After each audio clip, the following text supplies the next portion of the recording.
உங்களுடைய மருத்துவ ஆராய்ச்சிகளின்படி சர்க்கரை நோய் உள்ளவர்களுக்கு வந்து ஆண்மை குறைவு நிறைய ஏற்படும் சொல்றீங்க. பல நிகழ்ச்சிகள் வாயிலாக நம்ம அதை பார்த்திருக்கோம். ஆனால் அனுபவபூர்வமாக சர்க்கரை நோய் உள்ளவர்களுடைய ஒரு தவறான கருத்தாக கூட இருக்கலாம், வேறு ஒரு கருத்து நிலவுகிறது. அவங்க என்ன சொல்றாங்கன்னா, மாத்திரை மருந்துகள்ல நாங்க ஓரளவுக்கு கண்ட்ரோலா வச்சுக்கிட்டு கொஞ்சம் மது அருந்தினால் எங்களால வந்து பாலியல் உணர்வுகளை சரியாக செய்ய முடிகிறது, நாங்க வெற்றி பெறுகிறோம் அப்படின்னு ஒரு அடிப்படையில் ஒரு கருத்து நிலவுது. இது தவறான கருத்தா கூட இருக்கலாம். அதை பற்றி கொஞ்சம் விளக்குங்க டாக்டர். அதாவது சர்க்கரை வியாதி இருக்கவங்க எல்லாருமே ஆண்மை குறைவுக்கு வருவாங்களான்னா அப்படி இல்லை. நல்ல கண்ட்ரோல், உங்களுக்கு சர்க்கரையை வந்த அன்னைக்கு இருந்து நல்ல கண்ட்ரோல் வச்சுக்கிறீங்கன்னா நீங்க சர்க்கரை வியாதி நோயாளியே இல்லை, நீங்க உங்க உடம்புல எந்த உறுப்புமே பாதிக்கப்படாது. இரண்டாவது பாயிண்ட், சர்க்கரை வியாதி வந்த உடனே உங்களுக்கு நோய் வராது. சர்க்கரை வியாதி வேற எந்த வியாதியை உண்டு பண்றதுல அடிப்படையாக ரத்த குழாய்களை பாதிக்குது. ரத்த குழாய்கள் இல்லாத இடமே இல்லை. கண்களை பாதிக்கும், இருதயத்தை பாதிக்கும், ஆணுறுப்பை பாதிக்கும். அப்போ இந்த சர்க்கரை வியாதி ரத்த குழாய்களை பாதிப்பதற்கு 5 வருடங்கள் எடுத்துக்கொள்ளும். ஆனால் நேற்று சர்க்கரை வியாதி வந்தவங்க இன்னைக்கு வந்து ஆண்மை குறைவில் பாதிக்கப்பட மாட்டாங்க, அடுத்த வருஷம் பாதிக்கப்பட மாட்டாங்க. அவங்களுக்கு என்ன ஆகும்னா, இவங்க போய் இங்க ஒரு புத்தகங்களை படிக்கும் போதோ ஒரு டாக்டர் பேசும்போது சர்க்கரை வியாதி இவங்களுக்கு ஆண்மை குறைவு வந்துடணும்னு பயந்து போய் உங்களுக்கு கொஞ்சம் ஆண்மை குறைவு மனதளவில் பயத்தினால வந்துடும். இவங்க மது அருந்துனாங்கன்னா இவங்களுக்கு அந்த பயம் போயிடும். கொஞ்சம் செக்ஸ் உணர்வு வந்ததுன்னா கொஞ்சம் செக்ஸ் நல்லா பண்ண முடியும். ஆனா இது யாருக்குன்னா அந்த மனத்துல பயத்தினால வர்றவங்களுக்கு. உண்மையான சர்க்கரை வியாதினால ஆண்மை குறைவு வர்றவங்களுக்கு மது அருந்துனாங்கன்னா நிலைமை இன்னும் கொஞ்சம் மோசமாகும். ஆனா பெரும்பாலானவங்க வந்து சர்க்கரை வியாதி வந்து ஒரு வருடத்திலே எனக்கு ஆண்மை குறைவு வந்த மாதிரி இருக்கே, டல்லா இருக்கே அப்படின்னு யோசிப்பாங்க. அப்போ மது அருந்தும் போது அந்த இன்ஹிபிஷன் போயிடும், பயம் போயிடும், கொஞ்சம் ஒரு ஆண்மை குறைவு போன மாதிரி ஒரு தைரியம் வரலாம். அதனால இதுதான் அந்த வித்தியாசம். சர்க்கரை நோய் உள்ளவங்க மது அருந்துவதோ புகைப்பதோ ரொம்ப பெரிய அளவுக்கு தீங்கு பண்ணும், அதை தவிர்க்க வேண்டும். நல்ல ஒரே ஒரு விஷயம் என்னன்னா, சர்க்கரை நோயை நீங்க முழுமையாக கட்டுப்பாட்டுக்குள்ள வைத்திருந்தீங்கன்னா வாழ்நாள் முழுவதும் நீங்க சர்க்கரை நோய் இல்லாதவர் மாதிரியே வாழ்ந்துட்டு போயிடலாம். நன்றி டாக்டர். விளம்பர இடைவேளைக்கு பிறகு நம்ம தொடரலாம். விளம்பர இடைவேளைக்கு பிறகு டாக்டர் எக்ஸ் நிகழ்ச்சி தொடரும், இணைந்திருங்கள். விளம்பர இடைவேளைக்கு பிறகு டாக்டர் எக்ஸ் நிகழ்ச்சியை தொடர்கிறது. நீங்கள் அழைக்க வேண்டிய தொலைபேசி இலக்கம் 42059292. ஒரு தொலைபேசி அழைப்பு டாக்டர், நம்ம தொடரலாம். ஹலோ, வணக்கம் டாக்டர் எக்ஸ். ஹலோ, நான் மும்பைல இருந்து வினோத் பேசுறேன். சொல்லுங்க. உங்க தொலைக்காட்சி பெட்டியினுடைய ஒலி அளவை குறைச்சிங்கன்னா தான் தெளிவா இருக்கும். குறைச்சாச்சு சார். நன்றி. இப்ப சொல்லுங்க. எனக்கு கல்யாணம் ஆகி 2 வருஷம் ஆகுது. சொல்லுங்க வினோத். என்னுடைய ஒய்ஃப் வந்து இப்ப ஐடி ஃபீல்ட் ஒர்க் பண்றாங்க. சொல்லுங்க. எனக்கு வந்து குழந்தை பிறந்து 4 மாசம் ஆகுது. சரிங்க. 2 பேரும் வந்து வேலைக்கு போறதுனால என்னுடைய ஒய்ஃபால வந்து தாய்ப்பால் கொடுக்க முடியல. சரிங்க. அதுக்கு என்ன பண்ணணும்? அதுக்கு வேற ஏதோ மாற்று வழி ஏதாவது உண்டா? அதாவதுங்க, தாய்ப்பால் தான் மிக மிக சிறந்தவான ஒரு வழி. நீங்க மாற்று தேடுவது நல்லதல்ல. குழந்தைக்கு எதிர்ப்பு சக்தி வந்து தாய்ப்பால்ல இருந்து தான் கிடைக்கும். தாய்ப்பால் பிரஸ்ட் இஸ் த பெஸ்ட் அப்படின்னு சொல்லி உலக சுகாதார நிறுவனம் சொல்லுது. மாற்றுப்பால் வந்து கொடுக்கலாம், ஆனா அது நல்லதல்ல. குழந்தைக்கு ஒரு பாசமும் கிடைக்காது, அதே போல ஒரு எதிர்ப்பு சக்தியும் கிடைக்காது. மாற்று இன்னைக்கு நிறைய கிடைக்குது, எல்லா கம்பெனிகளும் அதை தயாரிக்கிறாங்க, எல்லா கம்பெனிகள்லையும் கிடைக்குது. ஆனா தாய்ப்பால் கொடுக்கணும். உங்க மனைவியை கொஞ்ச நாள் லீவ் எடுத்துக்கிட்டு ஓய்வு எடுத்துக்கிட்டு கொடுக்க சொல்லுங்க. Breast is the best. நன்றி டாக்டர். தொலைபேசி அழைப்பு. ஹலோ. ஹலோ, வணக்கம் டாக்டர் எக்ஸ். ஹலோ, வணக்கம். ஹலோ, வணக்கம் சார், நீங்க பேசுறது கேக்குது, உங்க கேள்வியை கேளுங்க சார். சார் நான் இங்க ஈரோட்ல இருந்து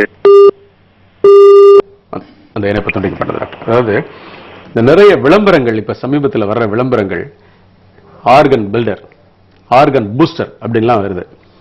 அதனுடைய உள் அர்த்தம் நிறைய பேருக்கு தெரியறதில்ல. ஆனால் நம்மளுடைய ஆண் உறுப்பு மிக சிறிதாக இருக்கிறது அப்படின்னு ஒரு பெரிய டிப்ரெஷன்ல, மனக்கவலையில் இருக்கிறவர்கள் அந்த விளம்பரத்திற்கு பின்னால் இருக்கிற விஷயங்களை படிச்சு பார்க்க யோசிக்கிறது இல்லை. அது ஆபரேஷனா, மருந்தா, மாத்திரைகளா அப்படின்னு யோசிக்கிறது இல்லை.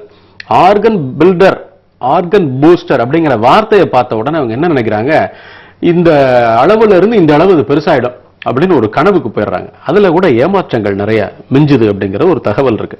இந்த ஆர்கன் பில்டர், ஆர்கன் பூஸ்டர் அப்படிங்கிற வார்த்தை உண்மையிலேயே சாத்தியக்கூறு உள்ள வார்த்தையா? அதாவது இதுல ரொம்ப நீங்க மனம் வந்துருவாங்க. சில உண்மைகளை வாசகர்கள்லாம் தெரிஞ்சுக்கிட்டாங்கன்னா இது முழுமையான ஒரு ஏமாற்றான ஒரு விஷயம். முன்னால வந்து நவீன மருத்துவத்தில் என்ன பண்ணுவாங்கன்னா, 600 விரைப்பு வராதவர்களுக்கு ஒரு வேக்யூம் கிரியேட் பண்ணக்கூடிய ஒரு கிளாஸ் வச்சுட்டு ஆணுறுப்பு மேல நல்லா டைட்டா வாட்டர் சீல் பண்ணி வச்சுட்டு அதுல இருக்கக்கூடிய காற்றை வெளியேற்றக்கூடிய ஒரு பம்பை கையில கொடுத்துருவாங்க. பேட்டரினாலேயோ கைனாலேயோ அதை பம்பு மூலமா இழுக்கணும். காற்று வெற்றிடமாக ஆன உடனே ஆணுறுப்புல இருக்கு ரத்தம் பாய்ந்து ஆணுறுப்பு விரைப்பாகும், ஓரளவுக்கு செமி விரைப்பா. அப்போ ஒரு ரப்பர் பேண்டை வந்து ஆணுறுப்பினை அடிபாகத்துல கட்டி அவங்க தாம்பத்திய உறவுல பண்ணலாம். இதெல்லாம் மாத்திரைகளுக்கு முற்பட்ட காலத்துல. அப்புறம் வந்து தாம்பத்திய உறவு முடிந்த உடனே இந்த ரப்பர் பேண்டை எடுத்துருவாங்க. இன்னைக்கு மாத்திரைகள், நல்ல மருந்துகள், நல்ல முறைகள்லாம் வந்ததுனால அது கைவிடப்பட்ட ஒரு முறை. இவங்க என்ன பண்றாங்கன்னா இந்த எக்யூப்மெண்ட்டை கொண்டு வந்து ரொம்ப லோக்கலா ப்ரிப்பேர் பண்ணி இங்க வந்து ஆர்கன் பில்டர் நீங்க வித்துக்கிட்டு இருக்காங்க, நல்ல பணம் சம்பாதிச்சிட்டு இருக்காங்க. இதுல என்ன ஆகும்னா டெம்பரவரியா நீங்க அந்த காற்றை வெளியேற்றும் போது ஆணுறுப்பு கொஞ்சம் பெருசாகும், அது ரத்தம் உள்ள பாயறதுனால. மறுபடியும் அதெல்லாம் எடுத்துட்டீங்கன்னா மறுபடியும் சின்னதாயிரும்.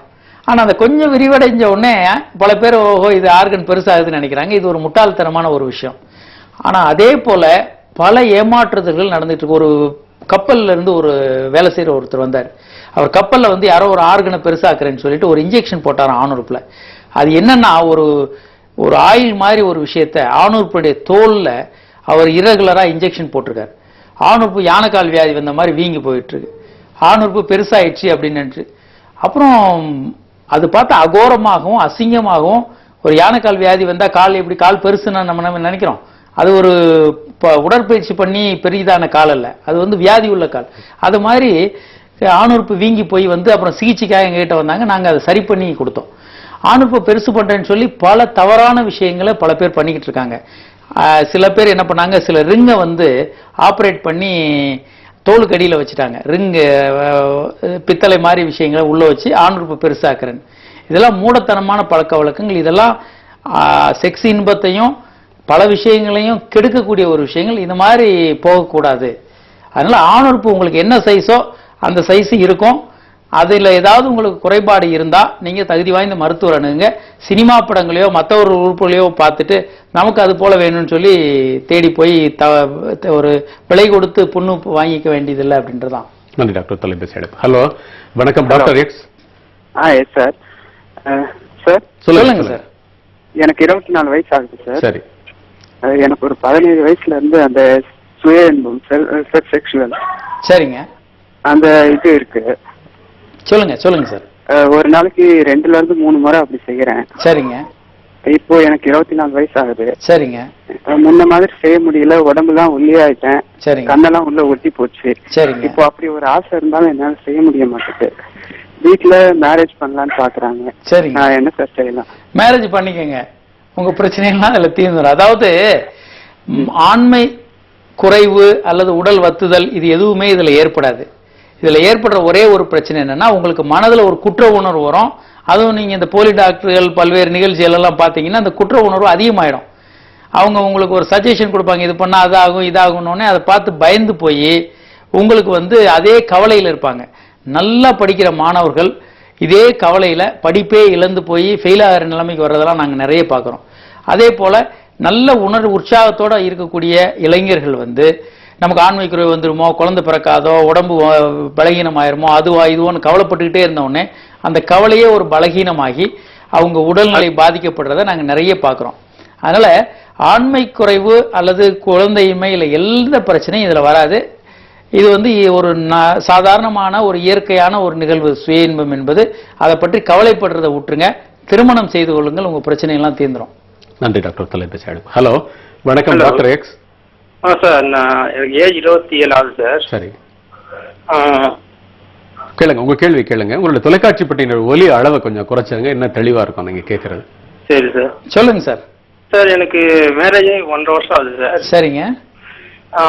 குழந்தை இல்லை இது வரைக்கும். சரிங்க சார். நான் செமன் டெஸ்ட் எடுத்ததுல சரிங்க பசில்ஸ் வந்து டபுள் பிளஸ் இருக்குன்னு சொன்னாங்க. என்னங்க? பசில்ஸ் வந்து டபுளா இருக்குண்ணா? டபுள் பிளஸ் இருக்குன்னு சொன்னாங்க. 2+ ரைட். அது வந்து நான் வந்து மெடிசன் எடுத்து கொஞ்சம் கம்மி பண்ணலான்னு பார்த்தேன். சரி. 10 to 12% வந்துச்சு சார். சரி. அதனால ஏதாவது குழந்தை பிள்ளை ஏதாவது பாதிப்பு இருக்குங்களா? இல்ல, நீங்க வேற பல விஷயங்களை ஒன்னா கொண்டு வரீங்க. அதாவது 2+ பசல்ஸ் இருக்கிறத குறைக்கலாம், அது தனி. அது 12 ஆகுது அப்படின்றீங்க. அது வந்து விந்து அணுக்களுடைய எண்ணிக்கை 12 மில்லியன் பெர் எம்எல் இருந்திருக்கும். ஆமா சார், ஆமா சார். அது நீங்க மாத்தி சொல்றீங்க. அதாவது இதுல பல படிகள் இருக்குங்க. 5 விஷயங்களை பார்க்கணும். உங்களுக்கு விந்து வெளியேற்றக்கூடிய அளவு வந்து குறைந்தபட்சம் 2 ml இருக்கணும். விந்து அணுக்களுடைய கான்சென்ட்ரேஷன் வந்து 20 மில்லியன் per ml இருக்கணும். ஊர்ந்து செல்லக்கூடிய அணுக்களுடைய எண்ணிக்கை 50% இருக்கணும். உயிருள்ள அணுக்களுடைய எண்ணிக்கை 50% இருக்கணும். அதே போல உருச்சிதைவு இல்லாத அணுக்களுடைய எண்ணிக்கை 30% இருக்கணும். இப்படி இருந்தா இது ஒரு நல்ல விந்துன்னு அர்த்தம். அது கம்மியா இருந்தா அது என்ன காரணம்னு பார்த்து அதை சரி பண்ணா நீங்க கண்டிப்பாக ஒரு குழந்தை பேர் பெற முடியும். இன்னைக்கு உள்ள டெக்னாலஜில என்ன பிரச்சனை இருந்தாலும் நீங்க ஒரு குழந்தையோட போக முடியும். கவலையை விட்டுருங்க, நல்ல மருத்துவரை அணுகுங்க. விளம்பர இடைவேளைக்கு பிறகு நம்ம தரலாம் டாக்டர். விளம்பர இடைவேளைக்கு பிறகு டாக்டர் எக்ஸ் நிகழ்ச்சியை தொடரும், இணைந்திருங்கள். விளம்பர இடைவேளைக்கு பிறகு டாக்டர் எக்ஸ் நிகழ்ச்சி தொடர்கிறது. நீங்கள் அழைக்க வேண்டிய தொலைபேசி இலக்கம் 42059292. தொலைபேசி அழைப்பு டாக்டர் நம்ம தொடரலாம். ஹலோ வணக்கம். ஹலோ வணக்கம் சார், சொல்லுங்க சார். நான் ராயபுரத்துல இருந்து முரளி பேசுறேன் சார். சொல்லுங்க முரளி. எனக்கு திருமணம் ஆகி 12 வருஷம் ஆகுதுங்க சார். சரி. நான் பல டாக்டர் கையில போய் செம்மன் செக் பண்ணி பார்த்தேன். சரி. செம்மன் செக் பண்ணி பார்த்ததுக்கு இந்த ஒய்ஃபுக்கும் செக் பண்ணி பார்த்தோம். சரி. செக் பண்ணி பார்த்ததுல ஒய்ஃபுக்கு நார்மலா இருக்காங்க, உங்களுக்கு தான் வந்து அந்த விந்தனுடைய பர்சன்டேஜ் கம்மியா இருக்கு அப்படின்ட்டு பல டாக்டர்களை போய் பார்த்தேன். சரி. பல மாத்திரைகளை சாப்பிட்டு பார்த்தோம், சரியாகலைங்க டாக்டர். இப்போ இதுக்கு மேல வந்து அதுக்கு வைத்தியம் பண்ணலாமா? அதாவதுங்க, தொடர்ந்து விந்து சரி பண்றேன்னு நீங்க நாட்களை இழக்கிறது தவறு. அதாவது குழந்தையின்மை என்பது ஒரு ரேஸ் அகைன்ஸ்ட் டைம். நீங்க ரொம்ப டைமை இழக்கக்கூடாது.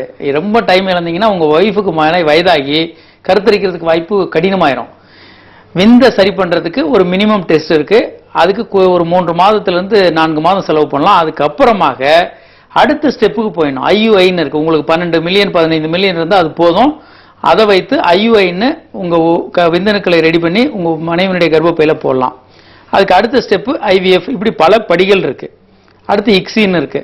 இந்த முறைகள்ல நீங்க எளிமையாக கருத்தரிக்கலாம். அதை விட்டுட்டு நான் விந்த சரி பண்றேன்னு சொல்லி முழு நேரத்தையும் வேஸ்ட் பண்ணி பணத்தையும் செலவு பண்ணிக்கிட்டே இருந்தீங்கன்னா சில நேரம் குழந்தையே இல்லாமல் போறதுக்கான வாய்ப்பு இருக்கு.